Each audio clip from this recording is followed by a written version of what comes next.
talk a little bit about what you're doing here, how the summer program is, and why it's important to be visiting these kids? We're at North Star Elementary. It's a beautiful campus here, and they have two programs where we're serving children this summer, the Backman group and North Star group, and we're providing schooling while parents are working, but also schooling for children to learn. We were just in classrooms where they were learning to build structures. They're also learning to get along with each other in community and some of the skills around social emotional learning that are so valuable. So it's a good use of their time during the summer, and it's a wonderful way for us to add to their learning, which is what matters most. Absolutely. And right now is an exciting time for you as you're starting out as superintendent. Do you mind me asking, just as you're starting out, what challenges you foresee and what some of your goals are? I'd love to talk about that. We have some challenges, there's no question. Certainly, as I'm talking to parents and community members around, I'm hearing about concern around enrollment, the drop in population in Salt Lake City, and so losing families, and the need eventually, I'm afraid, to close some schools. There is some difficulty with schools that are too big. There are also some difficulties with schools that are too small, so on either end of that continuum. So we're looking at that carefully, trying to gather information from the community, talking to parents, neighborhoods, that sort of thing, to gather information on that, and the board will be moving forward with those decisions in the coming weeks and months. So that's certainly an issue that I'm hearing about. Also, I think the social emotional learning and the piece we're coming out of the pandemic, none of us has quite reckoned on with the costs yet of what that means for us. But it's part of our curriculum, it's part of teaching and learning to think about students' well-being and teachers' well-being, what it is for them in the workplace after a couple of hard years with the pandemic. So glad to get started on another year without that in the context of our learning. But I'm excited about what's ahead. I mean, this district has so much possibility. I think we're going to lead the state in student growth. I think we're going to lead in opportunity and equity and in student accomplishment. I believe this is going to be the preferred place to work for talented teachers and leaders.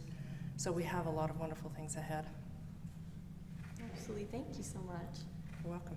What do you think is the biggest problem that you're seeing that needs to get the top priority? Answer her. Okay. I think what's most important is always teaching and learning. So that's what we're about. We're focused on what's in the classroom. It's nice to come here to North Star because we're in classrooms, and that's where our focus is going to be. So it's about increasing learning. It is always about that. It is opportunities for students to grow and learn, to go on and have pathways into their future, into careers, into post-secondary options, colleges and universities around. So that's where our attention is. Certainly there's some achievement gaps that we'll be addressing in that as well. So we're trying to close those gaps, and we're trying to increase students' accomplishments. And that's kind of what we're seeing here at North Star today. And you went around, visited the classrooms, talked with the kids. Can you say a little bit about what you saw and learned here today, just from your experience talking with those kids and visiting classrooms? Do you know what's fun is just to watch the students so engaged with each other and with the teachers and with the projects that they're doing. I mean, that's what it's about, is their engagement with their own learning. Just real quick to go off of that, obviously you grew up in the district, you taught in the district, you were a principal in the district. I was a principal. I didn't teach in this district. Yes, I was a principal. You were a principal in the district. Yeah. And what is it kind of, especially now that you've interacted with the kids today, what does that kind of mean to you being back here in the district? It's a privilege to be the superintendent here in Salt Lake City. It's a remarkable city. And seeing the children and the responsibility that we owe them and their families to do right by them in our work, that's what really comes home when you're here and seeing the work going on. There have been several superintendents over the past 5-6 years. Some of them have kind of left in controversy. So as the new superintendent, how do you ensure the public that you're the right person for this job? Do you know, Salt Lake City is, I think, the oldest district in the state. So we're going to have a history, and I'm here for what's ahead in the future. And I think one of my primary roles, and one of the first things I'm going to do over the next few months, is to go out into the community, talk with people. My goal is to listen to them and to learn about what their perspectives are on schooling, what's working well for our children, what we ought to be doing better. So over the next months, we'll be doing that and building connections and relationships. Education is a community endeavor. This is about everybody involved, and we see that in summer school, right? We're offering some programs here that are benefiting the community at large, as well as teaching students. In the same way, the work we do going forward during the school year has the same character.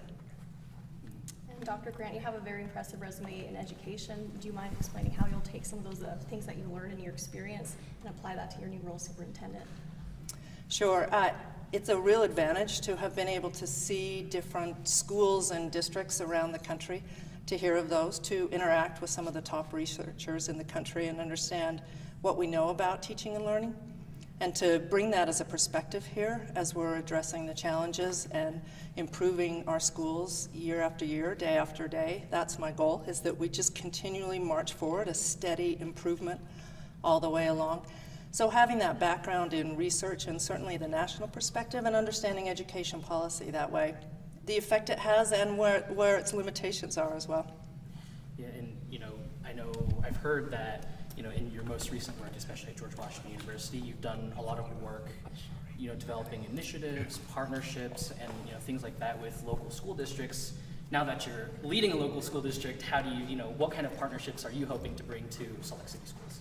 That's a great question. I'm excited about the partnerships. One of the reasons Salt Lake has so much promise is because we're surrounded by so many incredible institutions and people doing remarkable things. And so I'm excited to get partnerships with nonprofit organizations, with other universities and colleges, with service-oriented groups that are going to combine to make us stronger as a school community. It's going to offer pathways for our students. I mean, that's what we're looking for, right? Pathways for opportunity for our students. And we can't do that alone, so we're going to do that in community. We're going to do that in partnership. And I'm looking forward to meeting people and putting that together. I have to say, coming in, I have been so grateful for the welcome that I've had and the overt and constant expressions of support for Salt Lake. It's actually remarkable how much people care and how much they support the district. And I think just building on that and directing it together in some positive directions will make a difference. Speaking of partnerships, the local NAACP leaders have highly criticized the now president of the board. Said that they were hoping that he would not be elected president of the board.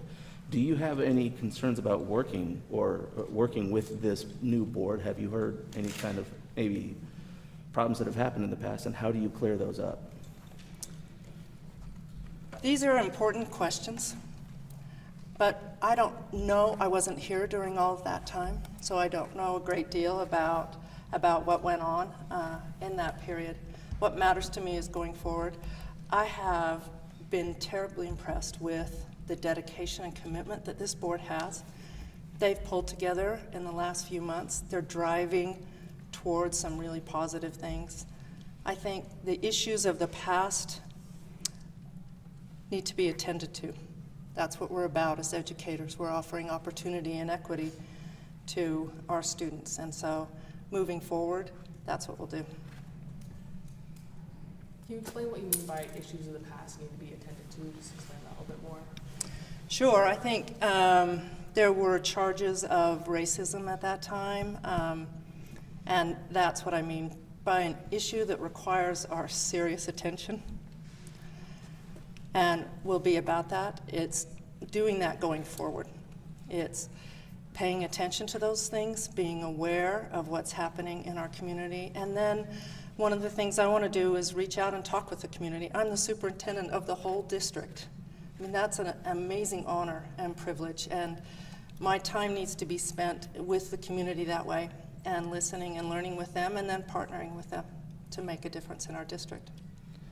How do you assure people who might have criticisms of the district that these issues of the past are being properly attended to and not necessarily, say, glossed over? Because we're going to address them head on. You mentioned earlier that, you want to make Salt Lake City schools kind of the, destination for teachers in Utah. Obviously, there's a lot going on in the country and in the state as well, right?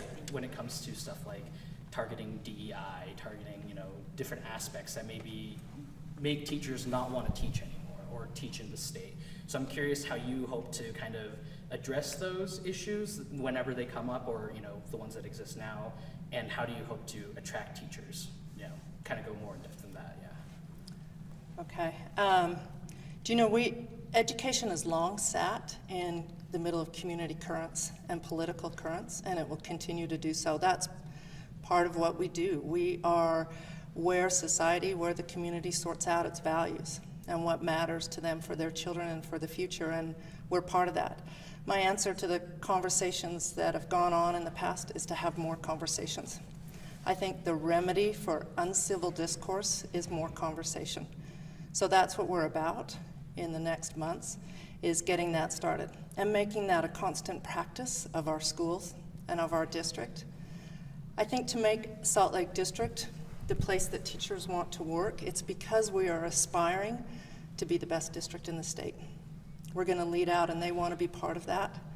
They want to contribute to the growth that we'll see in the coming years. I think it's also making a workplace that's healthy for them. That means we listen to their voices in our conversations. We have a long history of that in Salt Lake City, and we're going to continue that to make changes. First major project on the to-do list for you? Learning how to use the technology. My first project is really the big one of reaching out to the community. It is, and listening and learning. And I have repeated that, I realize, but that really is what it's about. We're connecting to the community and building up trustful relationships that way. The goal of this is that we're all pulling in the same direction. I think if we do that, there's no stopping us. I think I heard one of the librarians over there say that you were brave for coming in here. How did it feel to hear someone say that? What's your reaction to that? I think it's a privilege. I do. It's an honor. I was able to go to the bus yard yesterday. I was able to meet with some of our auxiliary services, which means our child nutrition program, our IT department, see some of the warehouses, even our bus fleet, which is going green, is pretty remarkable. When you think of all of these people engaged in the enterprise of learning and what that means for supporting this classroom work, and then you see the students here and what we can offer them, that just pulls out, I think, of all of us, this desire to do our best, our desire to make a difference, our desire to help change the trajectory of some students' lives.